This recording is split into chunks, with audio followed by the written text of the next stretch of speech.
Let us greet one another. Hating is a sin to God. So change your hatred to thanksgiving. For 40 years, the Israelites stayed in the wilderness of Sinai the longest. How long was that duration? I have shared this with you many times. How long did they stay at the wilderness of Sinai? They stayed there for 11 months and 20 days. And while they were there were four important things. First is the law. Then they were given the commandments. Then they erected the tabernacle. And then they went to war. They collected the census of those who can go to war.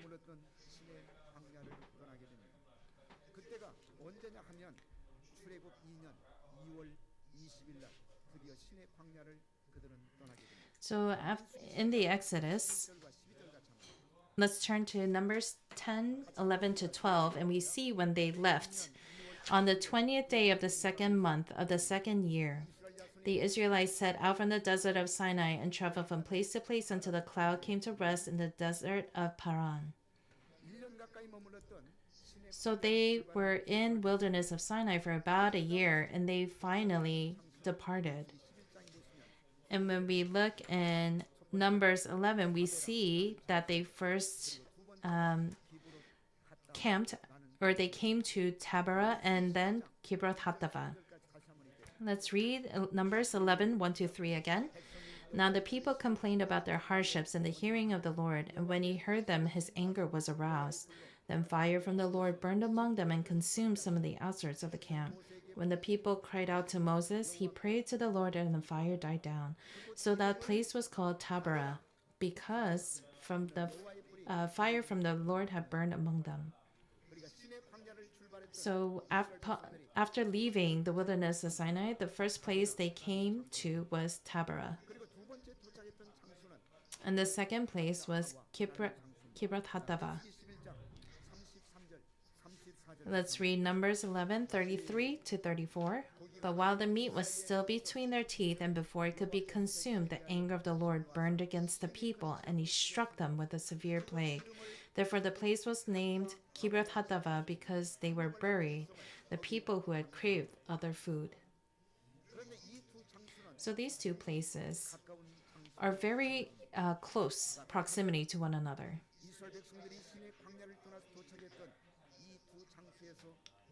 So what events happen in these two locations? There is one commonality. We can say that it was not a good event, because we see God's wrath and God's judgment. The first location was Taberah.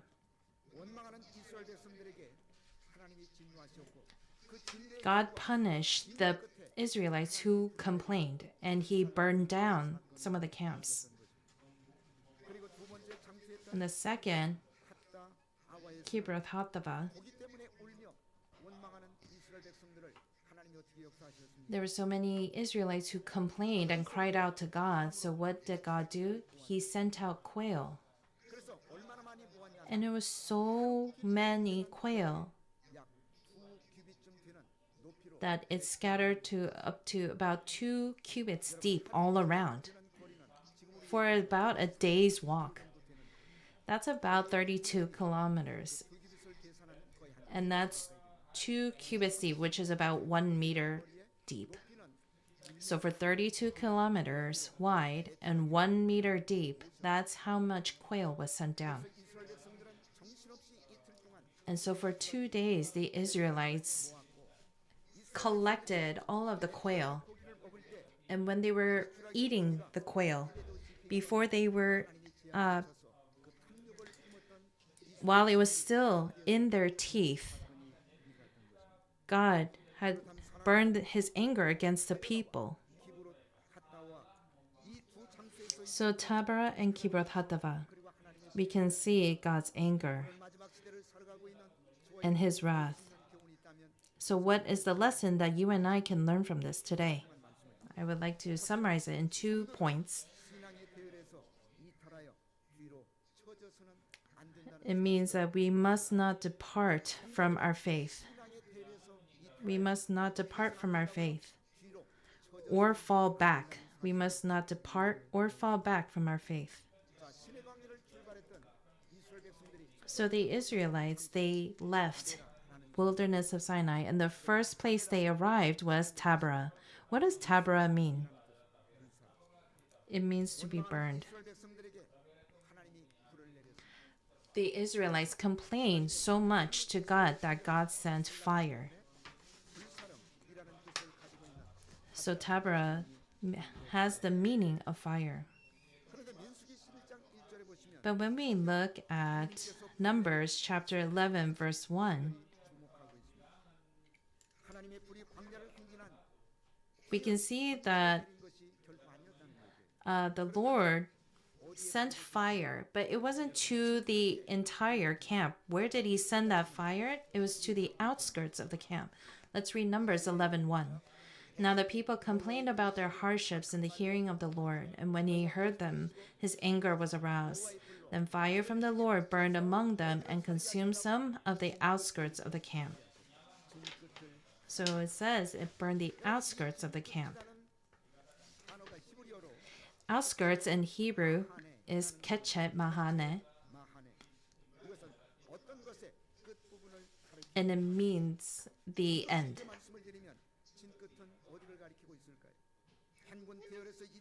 It talks about the periphery. So in an army, we can see it was the last row of the marching formation.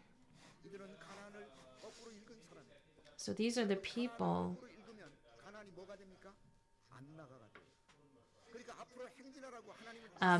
So God had instructed them to go forward, but these people were moving backwards. And they complained. They were filled with complaints. And they hated the Lord. So the fire from the Lord burned among them, and he consumed the outskirts of the camp. And what is this lesson teaching us today?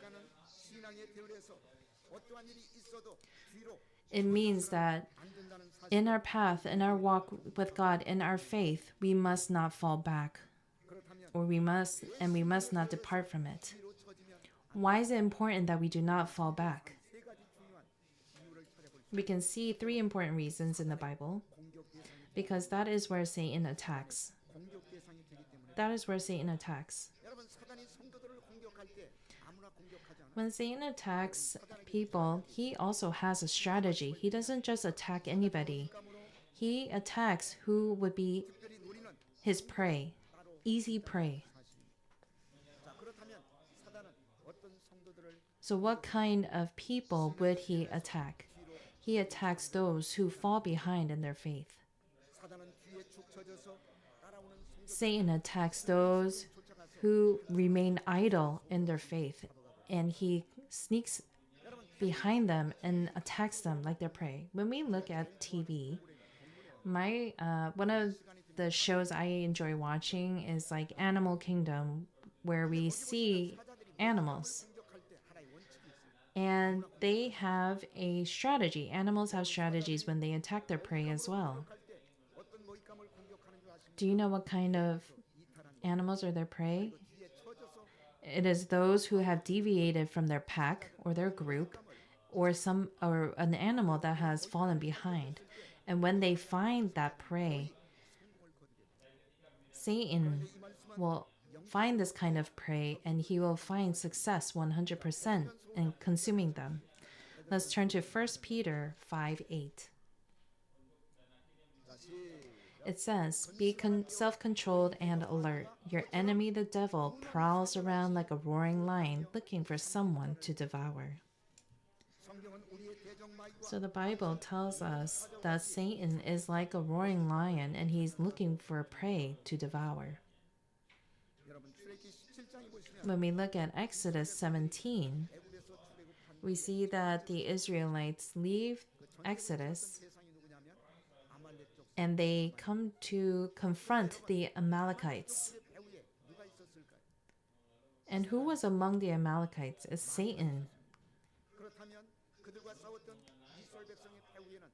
So who was the one who fought with the Israelites? It was God.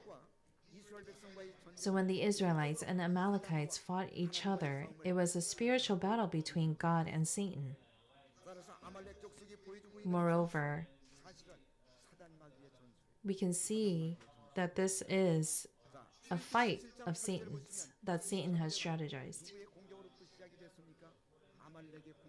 So first, they were attacked by the Amalekites, and that's written in Exodus 17:8. The Amalekites came and attacked the Israelites at Rephidim.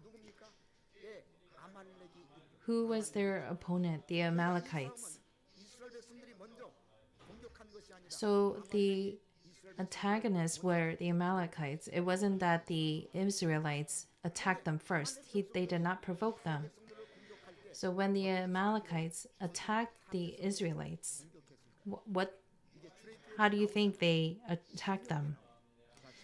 This is found in Deuteronomy. Let's turn to Deuteronomy 25:17-18. Remember what the Amalekites did to you along the way when you came out of Egypt, when you were weary and worn out. They met you on your journey and cut off all who were lagging behind, and they had no fear of God.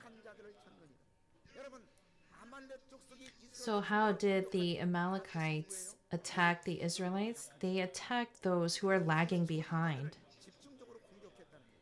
So they purposely attacked those who were lagging behind. So this is Satan's strategy. This is how he attacks. He attacks those who are falling behind in their faith. And he attacks from behind. And in order to not become his prey, we must not fall behind. The moment we fall in our faith, that is when we become Satan's prey. Loving congregation. In our spiritual battle with Satan, if you wish to find success and victory, then you must come into the church. And you must not fall behind in your faith. Rather, you must be in the forefront, fighting. And I bless you in the name of the Lord that you be able to remember this. Second, why must we not depart or fall back in faith? It's because we will commit the sin of hate. We will commit sin of hate. Let's turn to Numbers 11:1 again. And it says, Now the people complained about their hardships in the hearing of the Lord. And when he heard them, his anger was aroused. Then fire from the Lord burned among them and consumed some of the outskirts of the camp. So Israelites, when they had left the wilderness of sin, they arrived in Taberah, which is about a 3 days journey, and that's recorded in Numbers 10:33. So they set out from the mountain of the Lord and traveled for 3 days. The ark of the covenant of the Lord went before them during those 3 days to find them a place to rest. So after leaving the wilderness of sin and traveling for 3 days, they arrived to Taberah, which is about 3 days journey from wilderness of sin. Oh, Sinai.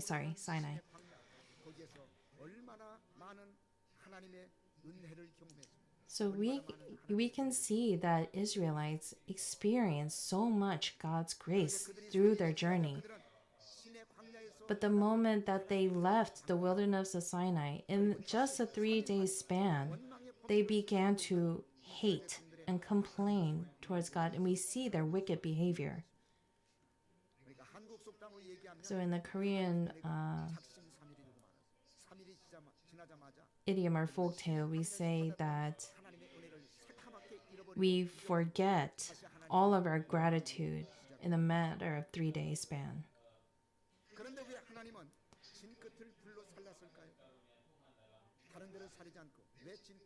Why did God consume the outskirts of the camp? It's because that's where the hatred started. It started at the outskirts of the camp. It started where the people were falling behind. It started with the people who were lagging behind. So what was the reason they were complaining? The people who were lagging behind, they are likely to be spectators. And their life's mission is that if life gets the slightest bit difficult, they immediately complain. But those who are workers, they do not complain, even if it's hard. But spectators, they complain. The wilderness is very difficult terrain and place to live. So in 3 days, as they experienced this difficulty, they were riddled with complaints. This is the same as in church. In church, there are people who work and there are a ton of people who spectate. But the important thing is this. When we complain and hate, then God is listening to all of this. He listens to all of our complaints. And when he listens to that, he acts accordingly. He repays accordingly. Let's turn to Numbers 14:28. It says, "So tell them, as surely as I live, declares the Lord, I will do to you the very things I heard you say." I will do to you the very things I heard you say, meaning the Lord is listening to everything and he's going to repay you back just the way you have said. And because they were complaining, filled with hatred, God repaid them back in his anger, and then judgment comes upon us. Therefore, you and I, we must not be spectators within the church. Everybody who comes to this church, I bless you in the name of the Lord that you will not spectate, but be active and working. And be people opposite of those who complain and grumble, but become people who are filled with thanksgiving. And I bless you in the name of the Lord. And another reason why we must not fall back or lag is we will succumb to temptation. Let's turn to Matthew 26:58. But Peter followed them at a distance, right up to the courtyard of the high priest. He entered and sat down with the guards to see the outcome. An important word here is that Peter followed him, but he wasn't close to him. He followed him at a distance. In other words, he was lagging far behind Jesus. And this is what the Bible has written. So we see Peter wasn't walking with the Lord. He was following the Lord. So turn to your neighbor and say this. Don't follow Jesus. Walk with Jesus. If we are walking far from Jesus like Peter, then we're not walking with him. We're following him. And the Bible instructs us not to follow, not to be at a distance, but to walk with Jesus. Let's turn to Matthew 26:74 and 75. Then he began to call down curses on himself, and he swore to them, I don't know the man. Immediately a rooster crowed. Then Peter remembered the word Jesus had spoken, before the rooster crows, you will disown me 3 times. And he went outside and wept bitterly. So what is the result of Peter lagging behind at a distance? He first denied Jesus 3 times. And not only that, he cursed Jesus.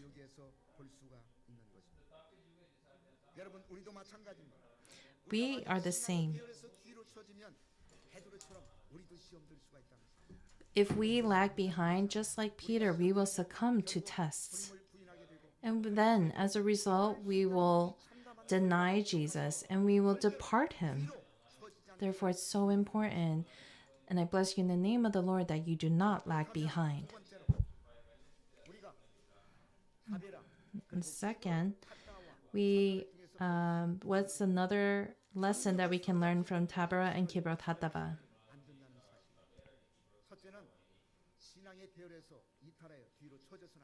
First, we must not lag. And we must not covet. Second is we must not covet. So after the wilderness of Sinai, the second location that they arrive at is Kibroth Hattaavah. What does Kibroth Hattaavah mean? Do we know what that means? What kind of tomb? It is a tomb of greed. The end result of greed is death. It's the result of demise. So Kibroth Hattaavah, the lesson that is teaching us today is that you and I, who are people of God, if we covet and have greed, then the end will be demise and death. So what happened at Kibroth Hattaavah that it's also known as the tomb of greed? When they left the wilderness of Sinai, they first arrived at Taberah, and the Israelites complained. And after listening to the Israelites complain, his anger was aroused, and he burned them, the outskirts of the camp. The second place, Kibroth Hattaavah, the Israelites started to weep, saying that they no longer wanted to eat manna, but they wanted to eat meat. And they said, I don't want just manna. I want pizza. I want spaghetti. I want steak. I want meat. And they started to covet and have this greed for meat, and they wept to God. And God had heard all of this. And we see that the anger of the Lord burned against them. And this is the place of Kibroth Hattaavah. Now, the important thing is, who did it start with? Let's look at Numbers 11:4.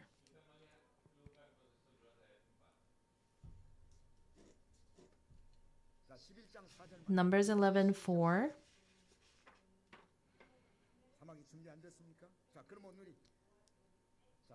Let's all turn to our Bibles and read Numbers 11:4.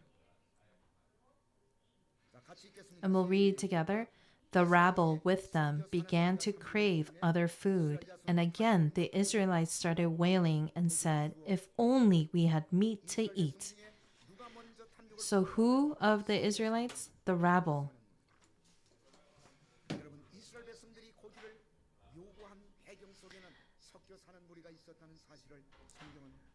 So we see the rabble complained, and they were among the Israelites.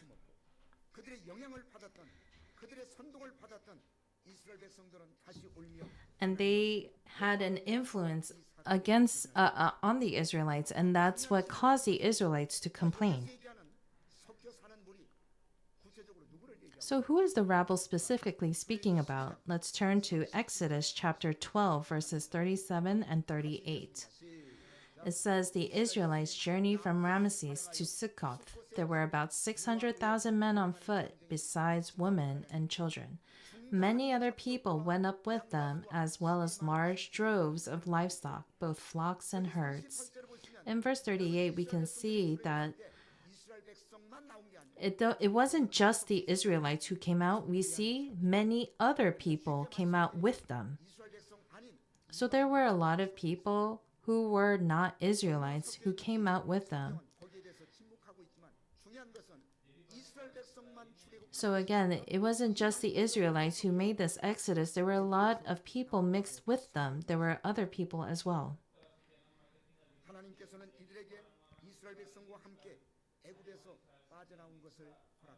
And God allowed this crowd to come out with the Israelites. And they also experienced God's grace in this wilderness journey. But God did not count them or regard them as the Israelites. And that's why when they took the census, they did not include this crowd. When they were taking the census for the army, they weren't included in that count. Loving congregation, the important thing is this. In our church today, there are a lot of people who are part of this crowd as well. I don't believe there's anyone like this in our church.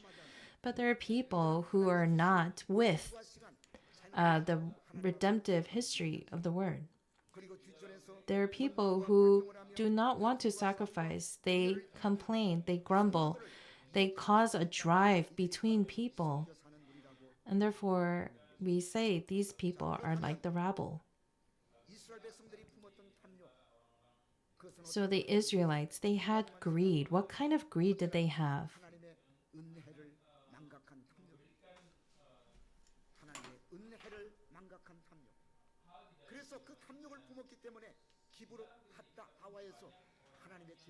They were oblivious to God's grace. They were oblivious to God's grace. What kind of people were the Israelites? Before the Exodus, they were slaves for 400 years in Egypt. These were the type of people that God had freed. And he had defeated Pharaoh for them. And he rescued them and freed them after 400 years of captivity. And when they arrived to the Red Sea, they started to worry because in front of them was the Red Sea, and behind them were the Egyptian soldiers chasing them. And in that moment of despair, God sent a wind from the east, and that sea split in two. And he allowed them the miracle to cross the land in the Red Sea. And it doesn't end there. When they arrived at Etham, God granted them the pillar of cloud and pillar of fire that led them in this journey. And in wilderness of sin, they were given manna. So all of these things, the Israelites experienced God's grace, and it cannot be explained otherwise. There was nothing that the Israelites did out of their own effort. It was all because of God's grace, and this is the only confession that they could have made. But in 3 days, they were oblivious to God's grace, and they started to complain and have greed for meat, demanding meat from God. And we can see what happened as a result of this greed. When we are unthankful for the grace that we have received, then we cannot help but fall in greed. And we cannot help but fall in coveting. And if you want to escape that, then you need to think of God's grace. Remember His grace. Remember the blessings. And find the purpose of thanksgiving. And I bless you in the name of the Lord that you will be able to live in thanksgiving. Through the precious blood that was shed on the cross, Jesus has rescued us. He has rescued us who were on the path to judgment. He continues to give us He continues to give us manna.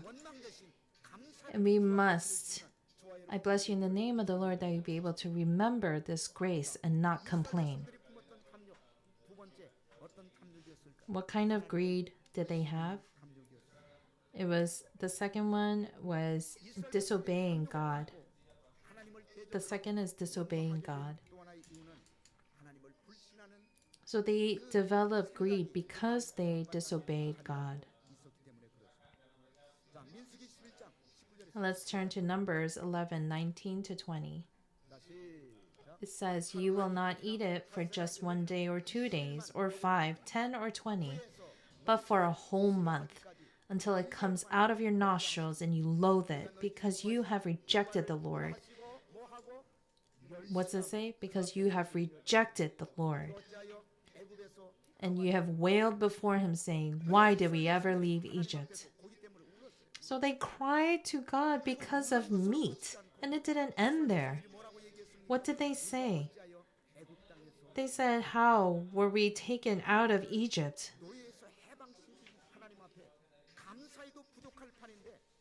So right now, it would be not enough to even be thankful to God, but rather they're even complaining against him. So through these two instances, they were crying to God who had rescued them from Egypt. These two actions, what resulted as this? It was a disobedience to God.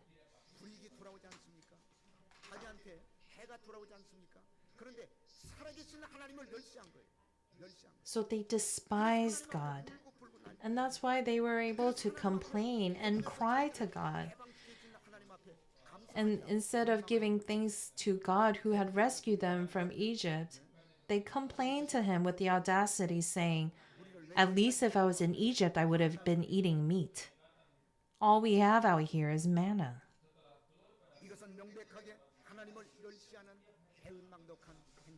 So this was an act of despising God. And through this, we can see the disobedience to God. They didn't really believe God.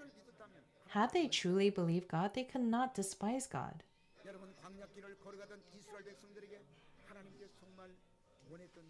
What is the one thing that God really wanted from the Israelites as they walked this journey? Is to believe in God. Then what would happen? He would be with us. And when he is with us, there is nothing that we lack. And that is the blessing that we must never forget. And I bless you in the name of the Lord. Let's turn to Deuteronomy chapter 2, verse 7. "The Lord your God has blessed you in all your work of your hands. He has watched over your journey through this vast desert. These 40 years, the Lord your God has been with you, and you have not lacked anything." So please remember these two things. When the Israelites journeyed in the wilderness for 40 years, the Lord was with them the entire time.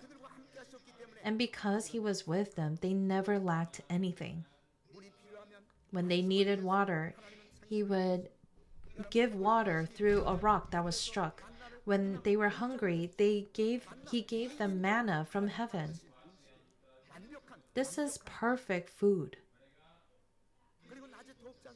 And in the day when it was hot, he gave them a pillar of cloud. And when it was cold at night, he gave them a pillar of fire. He provided them food, shoes. None of them withered away. None of them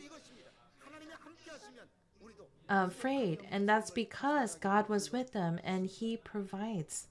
And they lack nothing. When we walk this wilderness, throw away your humanly greed and covet and look towards God only. And know that he will be with you and he will provide everything so that you lack nothing. And I bless you in the name of the Lord. You remember this. Let us pray.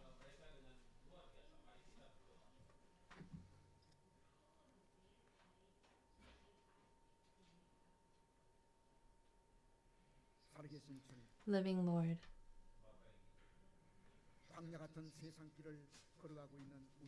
we are walking this world of wilderness and we have received your message today, and we thank you for allowing us this blessing.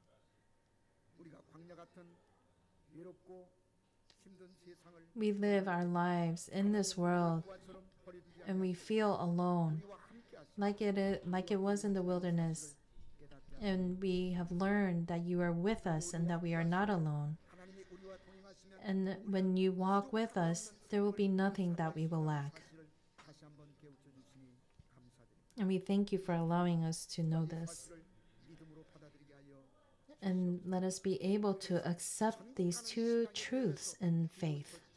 And let us not fall back in our faith.